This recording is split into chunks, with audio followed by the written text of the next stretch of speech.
વિદ્યાર્થી મિત્રો, મારી યુટ્યુબ ચેનલમાં તમારું હાર્દિક સ્વાગત છે।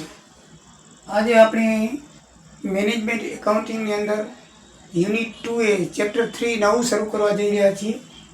ચેપ્ટર નામ છે ફંડ ફ્લો સ્ટેટમેન્ટ, ભંડોળ પ્રવાહ પત્રક। એટલે કે ભંડોળ પ્રવાહ પત્રક કોને કહેવાય? તો આપણે જાણીએ છીએ કે ધંધાની અંદર રોકડની લેવડ દેવડ ઘણી થતી હોય છે।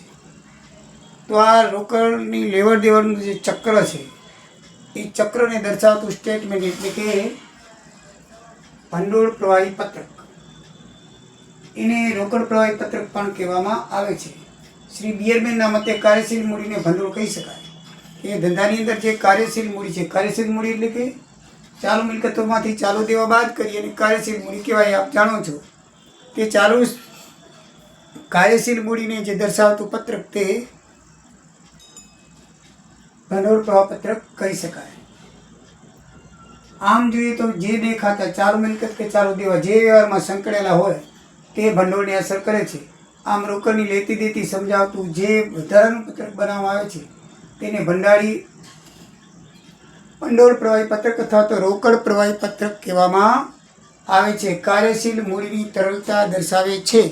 કાર્યશીલ મૂડી, બીજા શબ્દમાં કહીએ તો દેવું વધે એટલે ભંડોળની પ્રાપ્તિ થાય અને દેવું ઘટે તો ભંડોળનો ઉપયોગ થાય।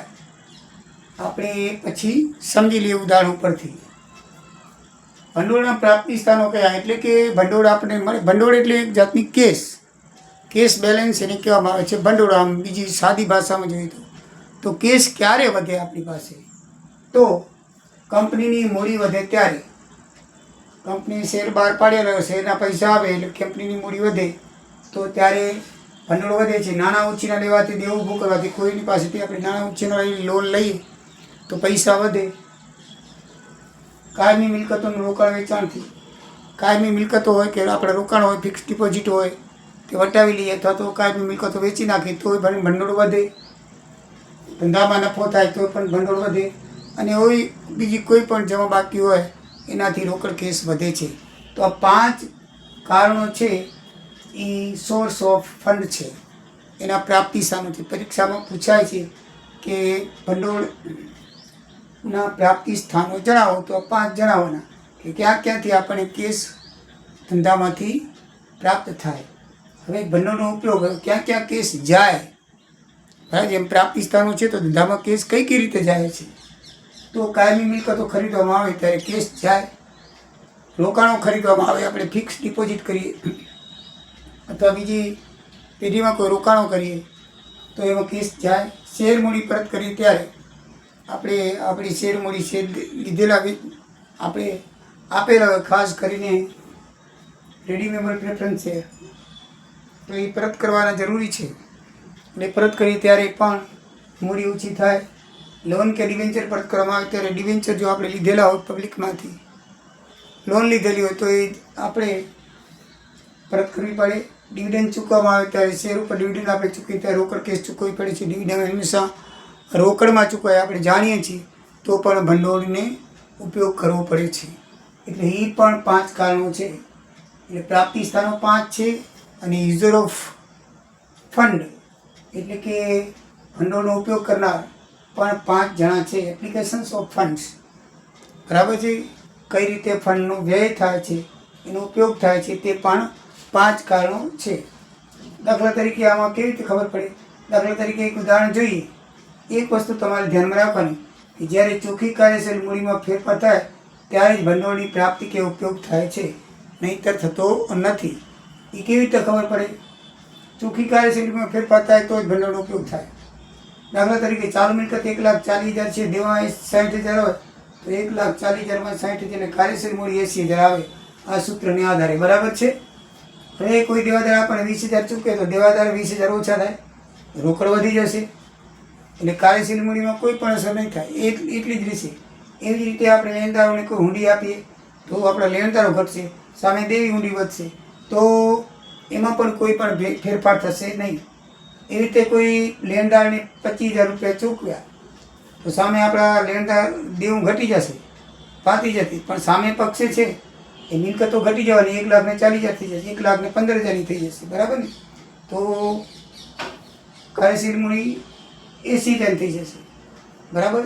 અહીંયા પણ કાર્યશીલ મૂડી એ સિઝન થઈ જશે. એ તમે વાત કરો 1,15,000માંથી આપણે 35,000 લેણદારને ચૂકવી દીધા તો કેટલી થઈ? 80,000 મૂડી રહે. અહીંયા પણ 80,000ની જ છે, 1,40,000 વાત હોય તો આમ કાર્યશીલ મૂડીમાં ફેરફાર થતો નથી. એટલે કે એક વસ્તુ ખરીદીએ તો રોકડ જાય છે, પણ બીજી વસ્તુ એની સામે મિલકત ઊભી થાય છે, રોકડ ઊભી થતી નથી. દાખલા તરીકે તમે 25,000 રોકડા ચૂક્યા, રોકડ ગઈ પણ એટલે દેવું ઘટ્યું, પણ સામે જે મિલકત હતી એ તમારી ઘટી, રોકડા ગયા એટલે મિલકત ઘટી. એટલે આમ કાર્યશીલ મૂડી 1,15,000ની એમાંથી 35 બાદ કરો, 25,000 ગયા, 1,40,000ની હતી, 25,000 ગયા એટલે 1,15,000ની થઈ. 1,15,000ની સામે તમે 35,000 બાદ કરો, 80,000 થાય. આ 25,000 ચૂક્યા એટલે દેવાય ઘટ્યા ને, એટલે 60,000માંથી ચાલુ દેવાય રહી કેટલા થઈ ગયા? 35,000. બંને બાજુ અસર થઈ ગઈ. દેવાય ઘટ્યા અને મિલકતે ઘટી તો અસર કાંઈ નથી, એના 80,000 રહે. બરાબર ને? એટલે કાંઈ ફેરફાર થતો નથી. એટલે કહેવાનો મતલબ એ કે કાર્યશીલ મૂડીમાં ત્યારે જ ફેરફાર થાય કે ભંડોળની પ્રાપ્તિ થાય કે ઉપયોગ થાય. સામસામે ટ્રાન્ઝેક્શન થાય તો ફેરફાર થતો નથી. દાખલા ગણતી વખતે બરાબર ધ્યાન રાખવાનું કરાવીશ તમને. તો ક્યારે થાય? દાખલા તરીકે તમે 40,000 યંત્રો ખરીદ્યા, નાણાં રોકડા ચૂકી દીધા, મિલકતો ઘટી ગઈ તમારી, 1,40,000 બદલે 1,00,000 થઈ ગઈ.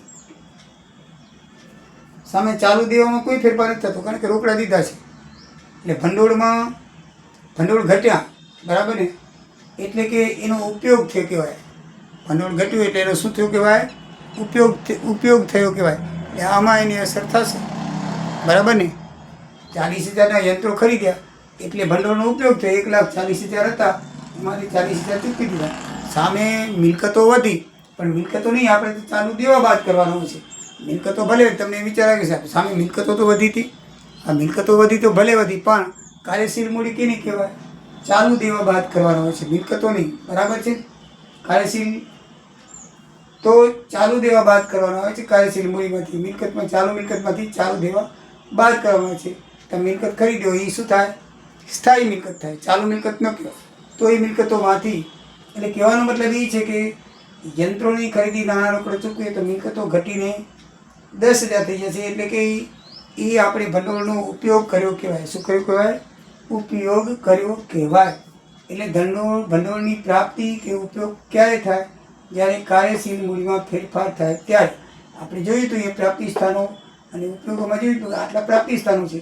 અને આપણે કોઈ મિલકત ખરીદીએ કાયમી, બરાબર છે? કાયમી મિલકત ખરીદી તો શું થાય?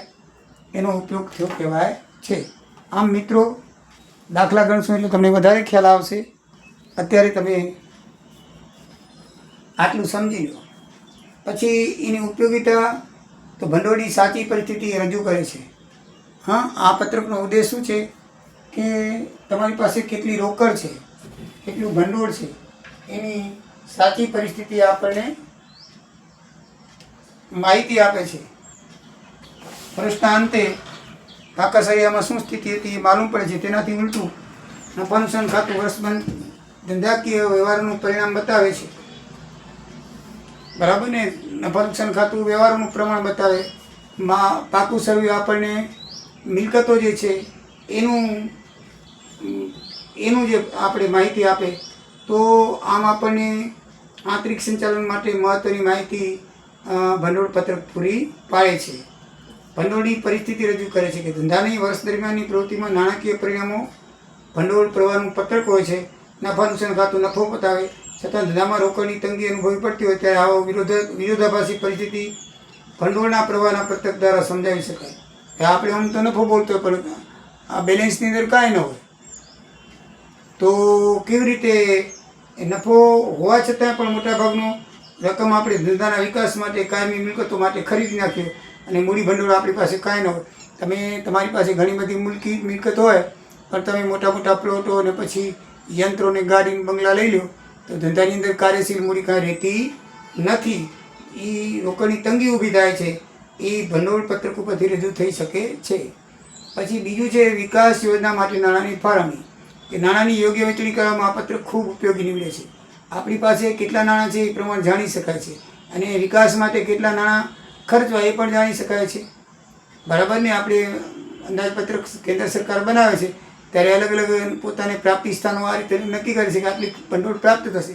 સામે કયા કયા ભાગોને રોકડની ફાળવણી કરી એ પણ નક્કી કરે છે.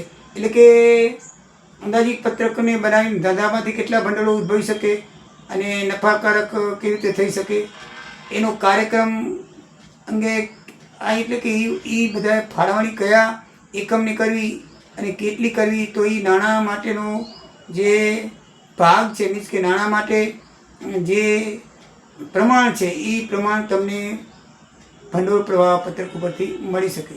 અને ભવિષ્યમાં વિકાસ માટે એક નાણાંની જરૂર ઊભી થાય ત્યારે તેમાં મુશ્કેલીમાં મુકાઈ જતા નથી. આપણને ખબર હોય કે ભવિષ્યમાં વિકાસ માટે આટલા નાણાં ફાળવવાના છે, અલગ કરીને રાખ્યા હોય તો પછી આપણે જરૂર પડે તો એમાં કોઈ તકલીફ પડતી નથી. ભવિષ્યના નાણાકીય પ્રશ્નોની રજૂઆત આ રીતે ભવિષ્યમાં કોઈ ચાલુ ધંધામાં નાણાકીય પ્રશ્નો ક્યારેક ઉપસ્થિત થઈ શકે તો તેને માટે અગાઉથી કેવી જોગવાઈ કરી તેનો ખ્યાલ પણ ભંડોળ પ્રવાહમાંથી આવી શકે છે. નાણાકીય મુશ્કેલીઓ એકાએક ઉપસ્થિત થતી નથી, કારણ પરિણામે કમનસીબી પરિસ્થિતિ આપણે ઊભી થાય તો એના માટે આપણે ભંડોળની કેપેસિટી રાખેલી હોય છે, જેથી અગાઉથી એ આપણે નક્કી કરેલું હોય છે, એટલે એમાં આપણને મુશ્કેલી પડતી નથી. કેટલા નાણાં ઉછીના લેવા તેનો ખ્યાલ આપણને આવે છે કે આપણા ધંધાની જરૂરિયાત પ્રમાણે અને ધંધામાં ટકી રહેવા માટે બેન્કર કે ગ્રાહક પાસેથી કેટલા નાણાં ઉછીનામાં લેવા એ પ્રશ્ન જ્યારે આપણને મૂંઝવે ત્યારે આપણી પાસે કેટલું ભંડોળ છે એ કોણ બતાવે? ભંડોળ પ્રવાહ પત્રક બનાવે. દાખલા તરીકે લોન લેવી હોય તો એ લોન ક્યારે પરત કરી શકાશે, એ ભંડોળ પ્રાપ્તિના સ્થાન ક્યાં છે, એના જવાબ માટે સંચાલકો ભંડોળ પ્રવાહનું પત્રક જુએ છે અને એના માટે ઉપયોગી છે. આમ છતાં એની મર્યાદાઓ પણ છે. સંચાલકો વધારે પડતો ઉત્સાહ આશાવાદ રાખે અને સાવચેતી ન રાખે તો મુશ્કેલી થાય છે. દાખલા તરીકે ખૂબ પૈસા આવી પડ્યા હોય અને પછી એલપેલ વાપરે, ચાલુ મિલકતોમાં વાપરે, કાયમી મિલકતો વાપરી નાખે, બીજી કોઈ સ્થાયી મિલકતો ખરીદી નાખે તો રોકડની તંગી ઊભી થાય છે. સાવચેતી રાખવી પડે છે. પછી ભંડોળ પ્રવાહ પત્રક બધી માહિતી આપી શકતું નથી, બરાબર છે ને? ખાલી નાણાંની માહિતી આપે છે, પછી મિલકતોની દેવાની માહિતી આપતું નથી. એટલે કે નફા નુકસાન ખાતું કે પાકું સરવૈયું તે મૂળભૂત પત્રક છે જેના આંકડાઓનો ઉપયોગ આમાં થાય છે. એટલે એ આનુષંગિક છે. એ પાકા સરવૈયા અને નફા નુકસાન ખાતા ઉપર જ આધાર રાખે છે. ચાલુ મિલકતો કેટલી છે, પછી ચાલુ દેવા કેટલા છે, એ પાકા સરવૈયા ઉપરથી મળે તો કાર્યશીલ મૂડી આપણે શોધી શકાય છે. આમ એ નફા નુકસાન ખાતું તેમજ પાકા સરવૈયા ઉપર માહિતી આધાર રાખે છે અને એના ઉપરથી સંચાલકોનું ધ્યાન દોરે છે. એટલે આમ પોતે સંચાલિત નથી, કોઈકના ઉપર આધાર રાખે છે, એટલે આનુષંગિક છે. એટલે એ એની મર્યાદાઓ છે.